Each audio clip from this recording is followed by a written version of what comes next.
Hi, everyone. Welcome. I'm Megan Tovar. I work on the Cardinal Quarter team at the Haas Center. Thanks for coming and joining us to learn more about Cardinal Quarter. I just wanted to have our team introduce themselves, and then we will get started with the info session. Hi, good to see everyone here. My name is Jen. I'm a grad fellow here at the Haas Center working on the Cardinal Quarter team, and I've been a peer advisor for, this is my 4th year now, which is kind of crazy. And I myself did 2 Cardinal Quarters, one after my freshman year and one after my senior year. So here to answer any questions that you guys have about the process. Hi everyone, my name is Amanda. I'm also on the Cardinal Quarter team. So if you have any questions, you can always. Hi, and I'm Valerie Chow. She, her pronouns, also on the Cardinal Quarter team. Thanks for coming. You see Valerie at the top of our screen. We are experimenting with recording somehow this info session, but it's not going that well. So hopefully it goes smoothly. So to get us started, we wanted to introduce you all to Cardinal Service. These are the 4 pillars that we typically refer to for Cardinal Service. As you can see, there's courses, commitment, careers, and quarter. Today, we're going to talk about Cardinal Quarter, but if you're interested in getting involved in any courses in your coursework, you want to pledge and be committed to an organization for more than 3 quarters, or you want postgraduate support or fellowships as you're reaching that graduation date, you can come to the Burke, which is the room right next to us, and meet with a Cardinal Service peer advisor for more information. One quick note about Cardinal Service is that it's not just here at the Haas Center. Stanford is trying to make it a part of your education. So you can find Cardinal Quarter and service opportunities around campus as well.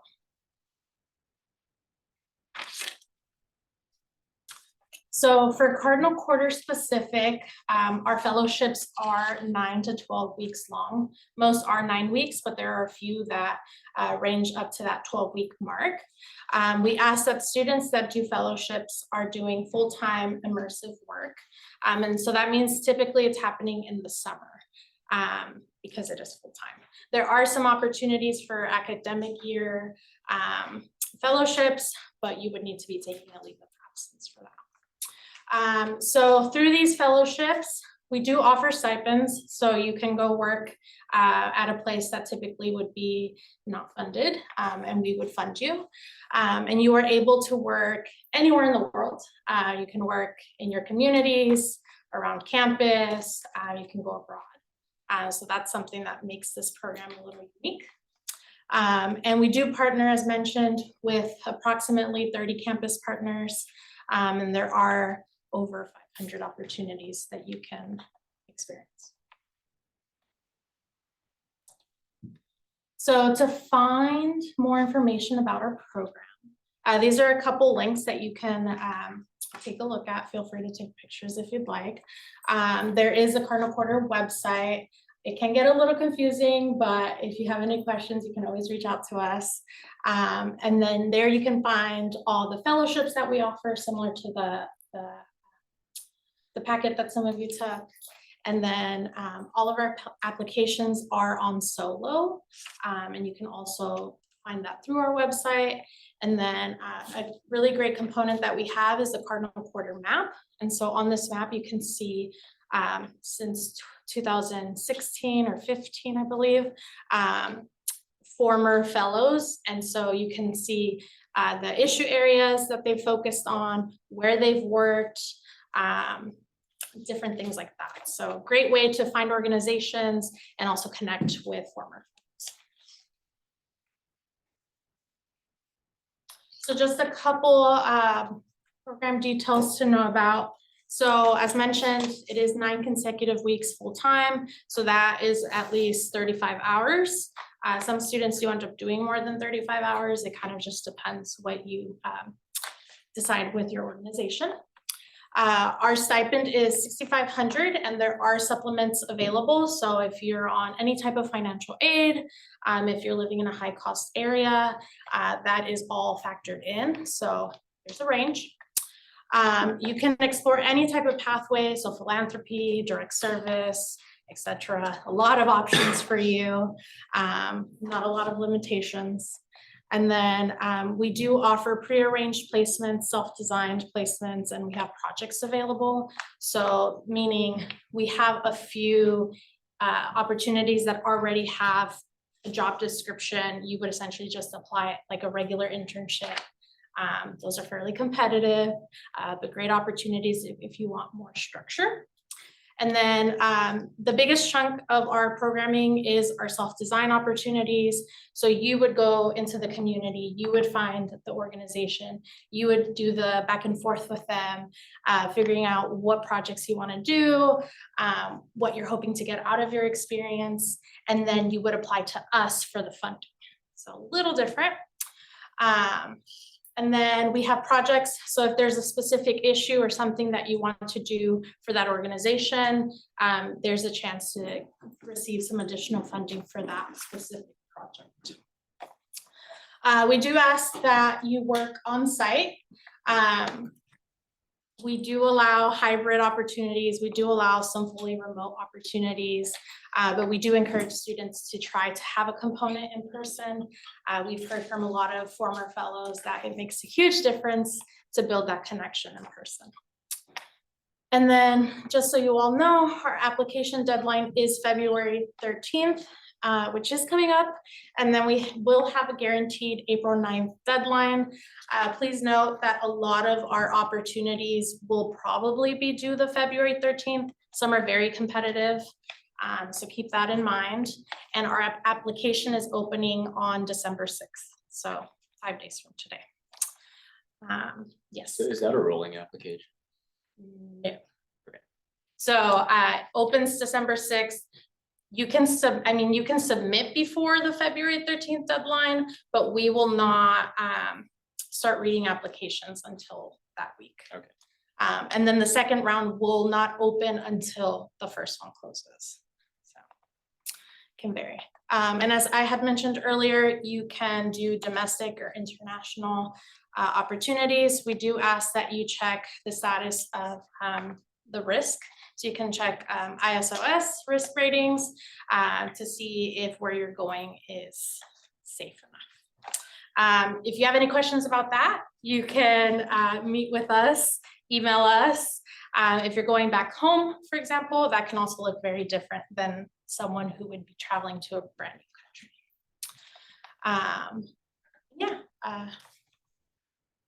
The last one is on your packet.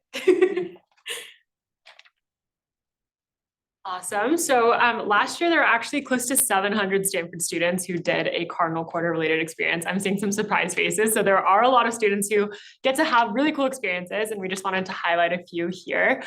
So starting in the center, this is Katie, who is working on Konkui Design in Los Angeles on a community development project where she was creating a prioritization toolkit for the city of San Diego. Over here, we have a lot of students who worked at the Santa Clara Public Defender's Office on a variety of projects. So things like preparing court documents for attorneys to review before trial and screening inmate central files. So if law is something that interests you, we have a ton of students who have that experience as well.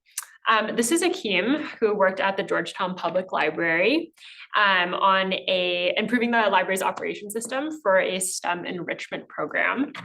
This is Richard, who worked in Malawi on an engineering project and addressing deforestation and water contamination.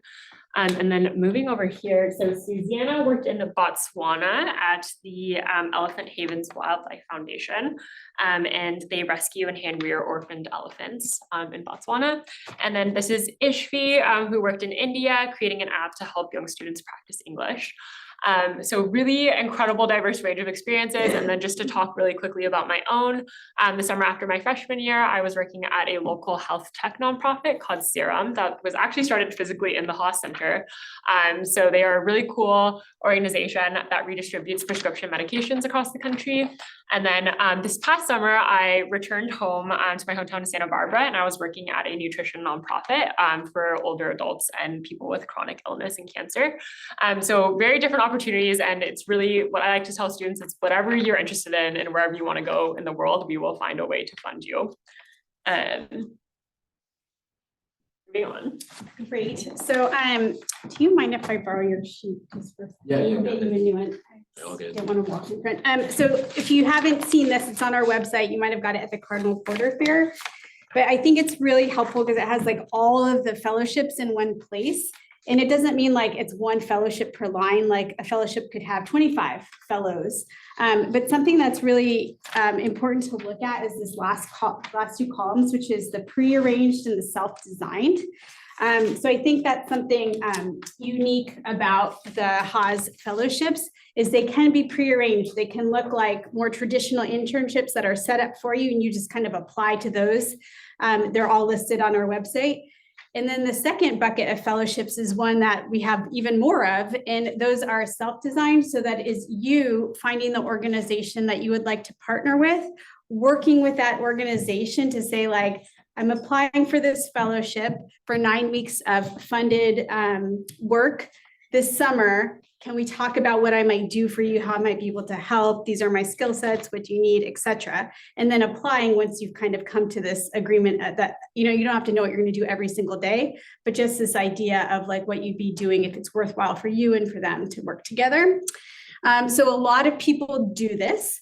And I think one, especially if you're in your first year at Stanford, it might feel overwhelming to be like, how do I find some organization to work with?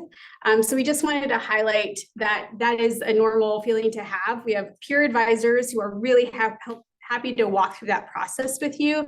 We are as well, but they're like really amazing resources.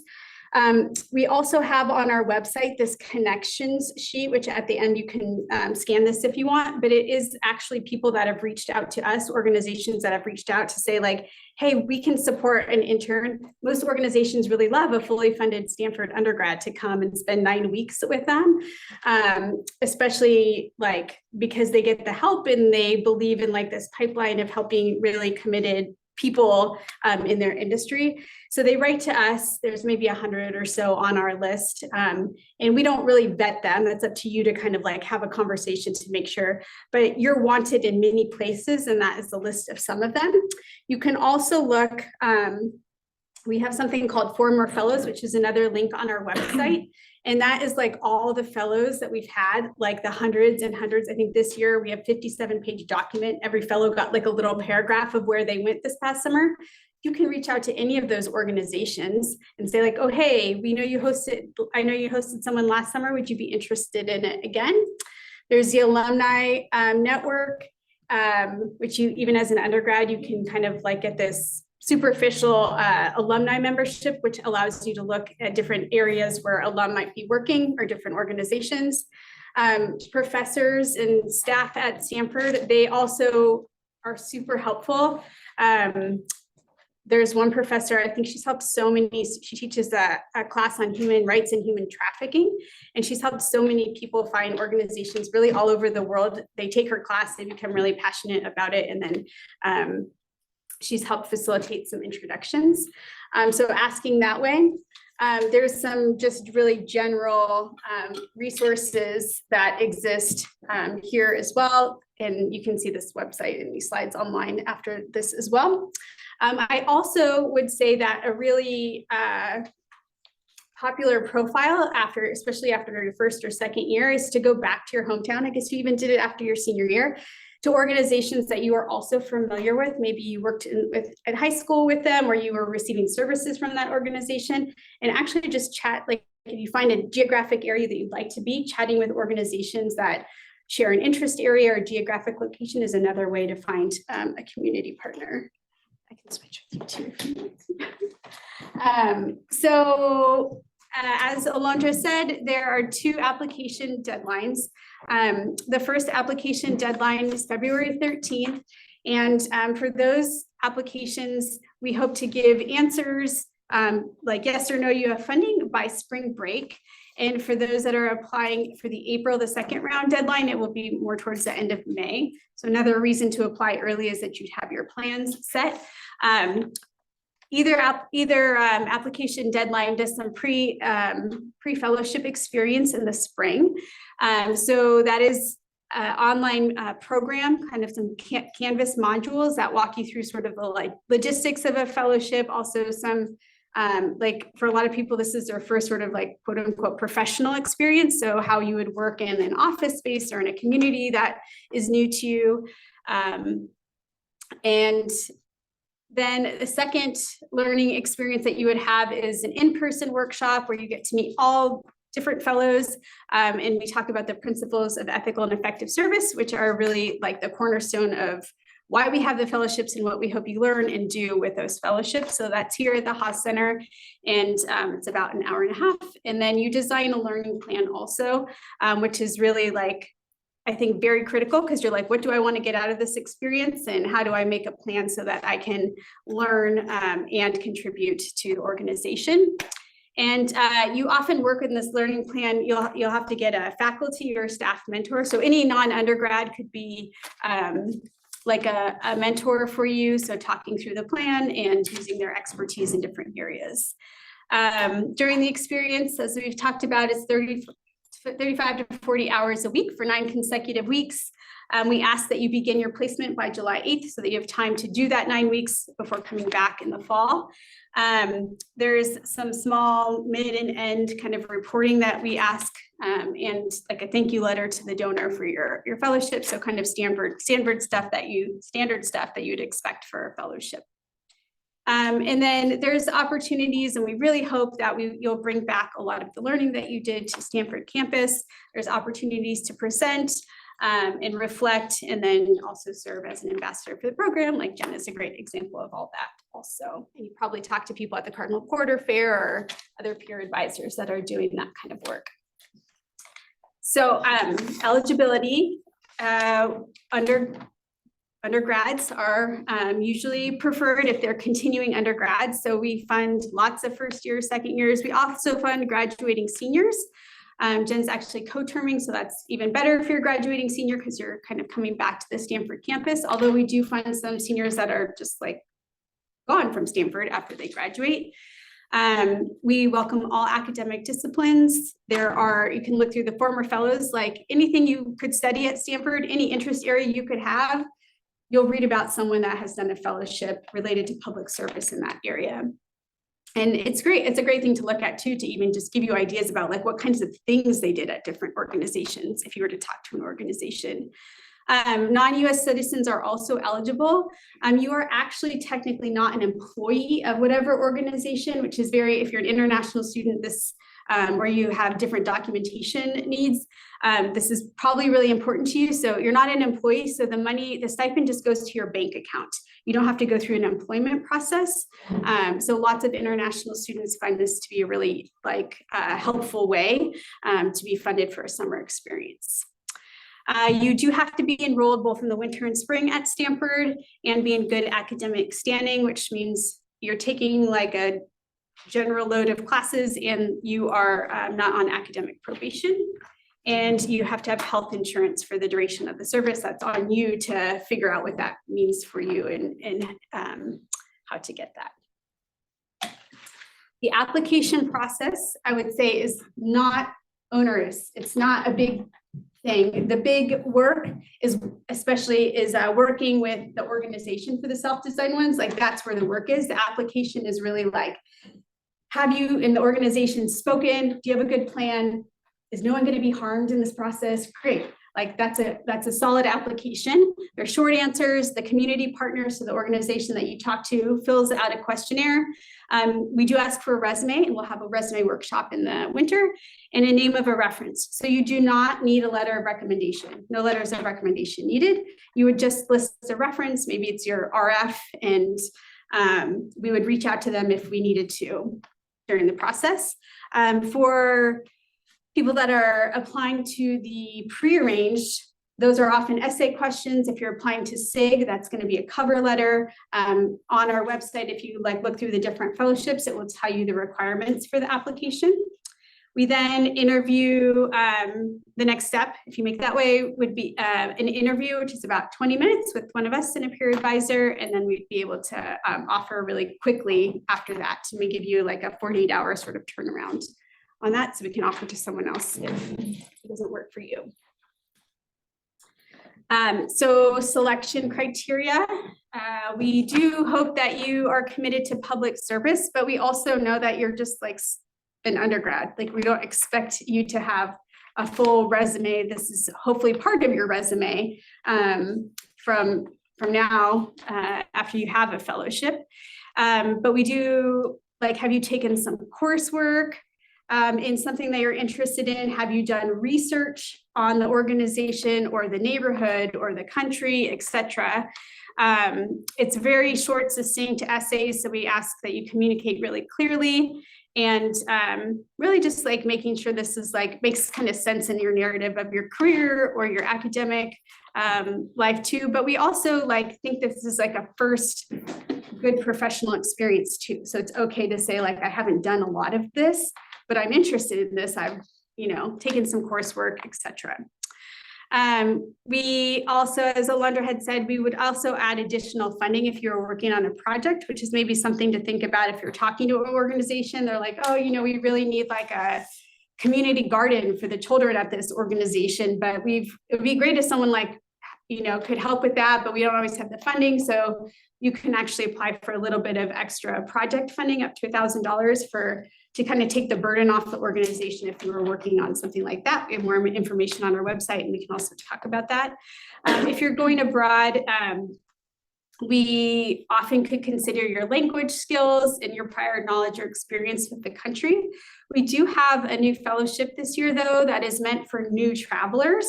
So if you have not it's a privilege oftentimes to travel and a privilege to do international service. If that hasn't been something you've experienced, we've worked with kind of a second organization that has partnerships all over the world that they've really vetted to pick out specific organizations and places that they think would be good for new travelers, and they kind of walk you through the process of interviewing with those. That's international collaboration.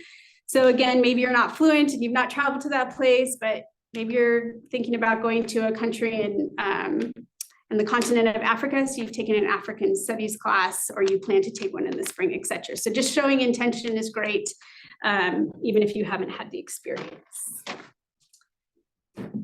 Okay, so when it comes to the actual application, I know applications are daunting and you all probably have had some sort of experience with them. But when it comes to us reading them on our side, really, students who really consider the principles of ethical and effective service throughout their application, those tend to stand out. And if you have any questions about what those are, the Haas Center is a great hub, and we have a lot of resources to help you understand what those are. A demonstrated passion and interest in whatever community organization you're going to or the project that you're going to be working on, you'd be surprised to see how easy it is to tell if a student is actually passionate about something or not. And also speaking in depth with your community partner, we do ask that your community partners fill out a questionnaire on their end. Sometimes it's a little bit of a red flag when your expectations of what the work you're going to be doing over the summer is very different from the community partner organization. So that's definitely conversations that you want to have as you're talking to your community partners in the early stages of figuring out your placements.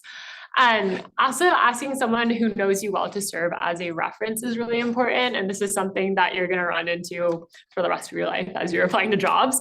So thinking about who those people are, listing their name and email in an application. We don't have a letter of recommendation that's needed anymore. And I know for maybe some of you are freshmen. I know when I was a freshman going through this process, I was like, I just got here. I don't know anyone. And I was taking large lecture classes and I had no real relationships that I could, pull on. I asked my high school advisor, that's totally fine. We just want to hear from someone who knows you well. And that's the most important thing. Have someone read through your application. So this can be professors, the peer advisors are great resources for that as well. Other students who have gone through the process, and then also the Hume Center, for anyone who hasn't heard of that resource before, is great, not just for applications, but for any of your coursework as well. Stanford also has career ed services. So anything regarding resume review, I'm also preparing for interviews as I'm going through the postgraduate job hunt process. I'm using career ed all the time. And so this is a great chance to start early on in your Stanford career. This is not a comprehensive list. There's a ton of other, resources that Stanford has to offer in terms of filling out applications. And also this is just a great skill to learn early on. And that leads me to If you have any questions, I work on a team of amazing peer advisors. We each kind of have our own interests. And so if anyone really speaks to you or the work that we've done previously really speaks to you, please reach out to us. We each have our office hours. Some of us are on Zoom as well. And then also feel free to email cardinalquarter@stanford.edu and that will be forwarded to someone who can answer your question. There's also, at the end, there's a QR code with like all their advising hours. It's on our website. I would highly recommend, like, your very next step, if you're interested in Cardinal Quarter, is to go see a peer advisor. They can help you through the whole process in ways, because we are reading your application that we can't. They can literally read your application. They can talk with you about what you're interested in, and they are so nice and so knowledgeable. So, can you tell? Okay, so the applications, like, you can read about the applications online, but the actual ability to like fill out an application on Solo would be for most applications starting December 6th. We talked about the 2 deadlines, and just to note, like, most of the fellowships will have 2 deadlines, but some will just have one. That we, like, for example, we have a fellowship in Boulder, Colorado, an education achievement fellowship that we're hoping just to do round 1. For some of the international ones, we also hope to do just round 1. So they might fill up. So if you can apply first round, that would be great. We have, so hopefully you're all on our Cardinal Quarter interest email list, but we'll have winter programming, like a resume writing party workshop with the peer advisors, the former fellows panel, etc. So we are around and excited to connect with you. If you have any questions. So I was wondering, for the like pre-arranged, that's like the February 13th, is it the same with if it's like a self-arranged? I don't know the Self-design, I know, so is it also February 13th? Yes, so pre-arranged and self-design generally will have 2 fellowships, or sorry, 2 deadlines. So for both, it can be, although some of them, so you'll just have to think about which ones are interesting to you, click on them on the website and then read through. But yes, for both, there'll be 2 rounds, except for some exceptions. I know you mentioned that like some of the pre-arranged ones are very competitive. So like, can you apply to multiple opportunities, or should you like seek outside opportunities as like a backup as well? Great question. So we never know how competitive things are because we don't know how many people are applying every year. So I would say just a general note on competitiveness. It's different than many of the experiences that you've had in your life as you sit here at Stanford. It's not this, we want you to do these fellowships. Stanford feels like it's such an important part of a learning experience at the university that we like want to fund them. We can't fund everybody, so there is some level of competition, but it's not meant to be cutthroat. So the pre-arranged ones are more competitive oftentimes because there's like one position working for the senator on Capitol Hill. And so 4 people apply for it and only one can actually have that position. Some of them are as competitive as the self-design ones, like maybe not a lot of people are applying one year for this particular fellowship. So we never quite know. You can apply to more than one of the pre-arranged ones, like maybe in the first round you are like, oh, these, and we'd say like keep it to like 3 or 4 because that really shows us like which ones you actually really want. So you can apply to those. If for some reason it doesn't work out, then second round, maybe you could try to do a self-designed one. The thing that we do caution against is applying for both pre-arranged and self-designed, because that will have meant that you've talked to an organization and almost like kind of got their hopes up that you'll be joining them.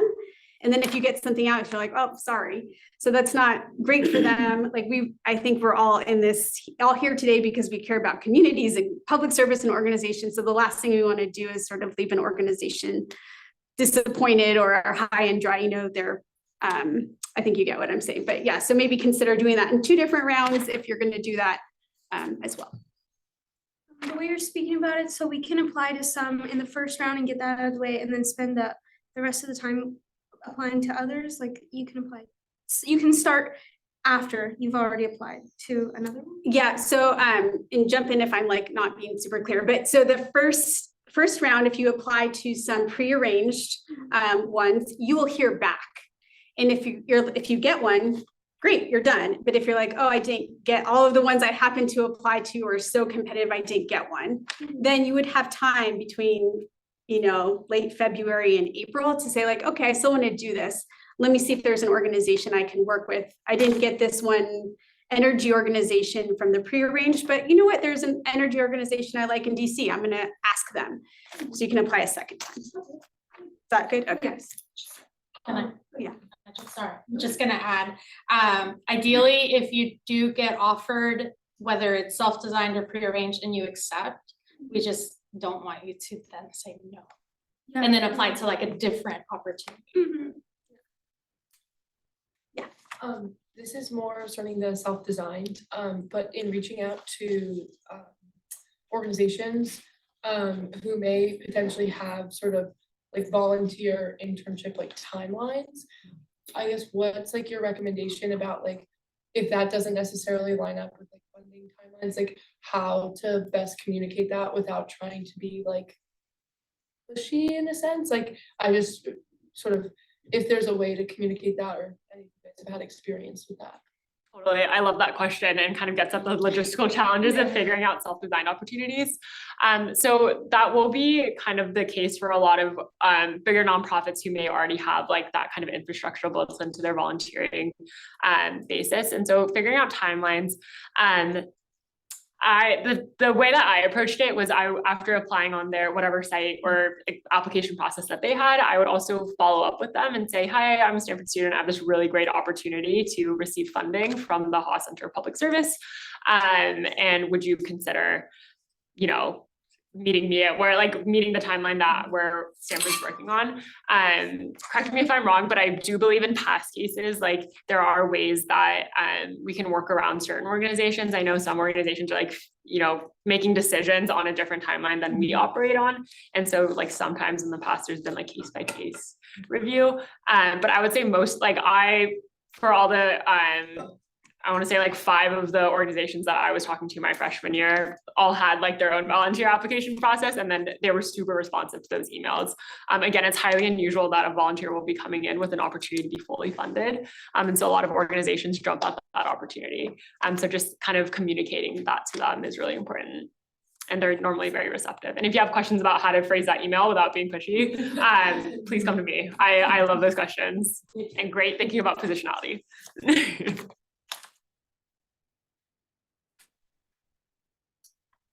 Okay, well, we are around if you want to chat with us. Again, go see your advisor, eat more pizza, and please stay in touch with any questions that you have. Thank you. And you didn't scan in, please do scan in, we'll put you on our interest list.